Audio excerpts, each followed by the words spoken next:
নিরামিষ দিনে আমরা অনেকেই ভাবি কী রান্না করব, কী রান্না করলে প্রত্যেকেই খুশি হবে। সেদিন যদি এইভাবে লাউয়ের কোপ্তাকারি বানিয়ে নেন, আশা করি প্রত্যেকেরই পছন্দ হবে। নমস্কার বন্ধুরা, আমি গীতাস ওয়ার্ল্ডে আপনাদের প্রত্যেককে স্বাগত। এখানে আমি একটা লাউয়ের 4 ভাগে 1 ভাগ নিয়েছি। লাউটা কচি দেখে নিতে হবে, আর তা না হলে গ্রেটারে গ্রেট করে নিতে হবে। যেহেতু লাউটা কচি ছিল, আমি বটিটাতে সরু সরু করে কেটে নিয়েছি। তারপরে নুন মাখিয়ে ঢাকা দিয়ে রাখছি। এদিকে আমি মুগ ডাল নিয়েছি 150 গ্রাম। 1 ঘন্টা আগে ভিজিয়ে রেখেছিলাম। এখন 2-3 বার করে ভালো করে ধুয়ে নেব। ধোয়া হয়ে গেছে। জল যাতে একদম না থাকে ডালের মধ্যে, সেদিকে খেয়াল রাখতে হবে। ডালটা এবার মিক্সিতে আমি পেস্ট বানিয়ে নেব। বন্ধুরা, এরপরে এখানে আমি দিয়ে দিলাম 2টো কাঁচা লঙ্কা আর 2 পিস আদা। তারপরে দিলাম 1/2 চামচ নুন, দিয়ে একটা স্মুথ পেস্ট বানিয়ে নেব। দেখুন হয়ে গেছে। ডাল বাটাটা ঠিক এরকম টাইট হতে হবে। এরপরে আমি লাউটা জল বের করে নেব। দেখুন কতটা জল বেরিয়েছে। এরপরে আমি হাতের মুঠোর করে লাউটা ভালোভাবে চিপটিয়ে ডালের মধ্যে দিয়ে নেব। এইভাবে বন্ধুরা একবার হলেও বানাবেন, আশা করি আপনাদের ভালো লাগবে। আর ভালো লাগলে কিন্তু কেউ নিরাশ করবেন না, লাইক দিতে ভুলবেন না। আর যারা এখনও সাবস্ক্রাইব করেননি, প্লিজ একটা সাবস্ক্রাইব করে দেবেন। এরপরে এখানে আমি পরিমাণ মতো হলুদ দিয়ে নিলাম। যেহেতু আমি আগে নুন দিয়েছি আর লঙ্কা দিয়েছি ডালের মধ্যে, তাই এখন আর দিতে হবে না। এবার ডাল এবং লাউ ভালোভাবে মিশিয়ে এখন আমি কড়াই গরম করে তার মধ্যে আমি 5 চামচ সর্ষের তেল দিয়ে দিলাম। তেল গরম হলে কোপ্তাগুলো বানিয়ে নেব। বানানো খুবই সহজ আর খেতে দারুণ লাগে। নিরামিষ দিনে এইভাবে একবার হলেও বানাবেন, আশা করি ভালো লাগবে।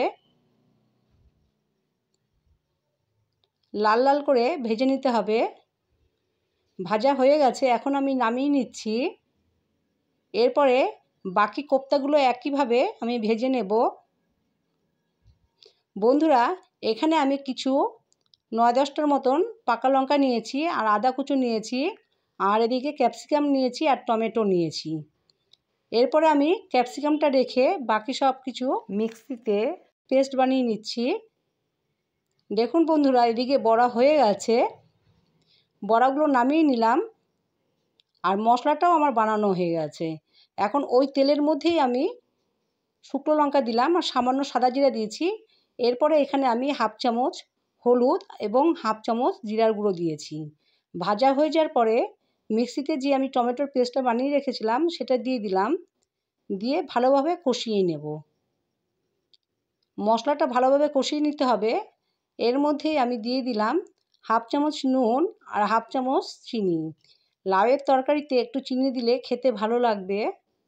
এরপরে এখন আমি ক্যাপসিকাম অ্যাড করলাম। ক্যাপসিকাম দিয়ে ভালোভাবে মশলার সাথে মিশিয়ে নিচ্ছি। তারপরে আমি কোপ্তাগুলো দিয়ে নেব। কোপ্তা দিয়ে এই মশলার সাথে ভালোভাবে মিশিয়ে নিতে হবে, যাতে মশলাটা ভালোভাবে কোপ্তায় মিশে যায়। তার জন্য আমি 2 মিনিট ভালোভাবে নাড়াচাড়া দিয়ে নিয়েছি। 2 মিনিট নাড়াচাড়া দেওয়ার পরে এখন আমি এখানে জল দেব 2 কাপ। মিক্সির মধ্যে আমি 2 কাপ জল দিয়ে সেটাই আমি এখানে দিয়ে নিলাম। এবার ভালোভাবে মিশিয়ে নিচ্ছি। মিশানো হয়ে গেছে। এখন আমি ঢাকা দিয়ে রাখবো 4 মিনিটের মতন। বন্ধুরা, আমার ভিডিও যদি ভালো লাগে তাহলে অবশ্যই কমেন্ট করবেন, আর প্লিজ লাইক দিতে কিন্তু ভুলবেন না। এখন আমি ঢাকনা খুলে ধনিয়া পাতা আর 1/2 চামচ গরম মশলা দিয়ে ভালোভাবে মিশিয়ে নিয়েছি। রান্না পুরো কমপ্লিট। এখন আমি গরম গরম পরিবেশন করে নেব। কিছু সময় ঢাকা দিয়ে রেখেছিলাম গ্যাস অফ করে। এখন আমি পরিবেশন করে নিচ্ছি। দেখুন বন্ধুরা, দেখতে কতটা সুন্দর লাগছে। খেতে কিন্তু অপূর্ব লাগবে। এইভাবে একবার হলেও বানাবেন আর কমেন্ট করতে কিন্তু ভুলবেন না। এখন আমি আপনাদের দেখিয়ে দেওয়ার পরে একটা কেটে দেখাবো।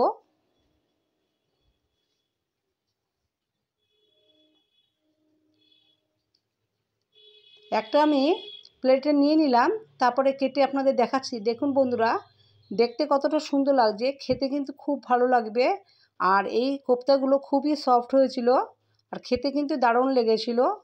আজ এই অবধি বন্ধুরা, আবার নতুন ভিডিও নিয়ে দেখা হবে। আপনারা সবাই ভালো থাকবেন। ভিডিওটি শেষ অবধি দেখার জন্য অসংখ্য ধন্যবাদ।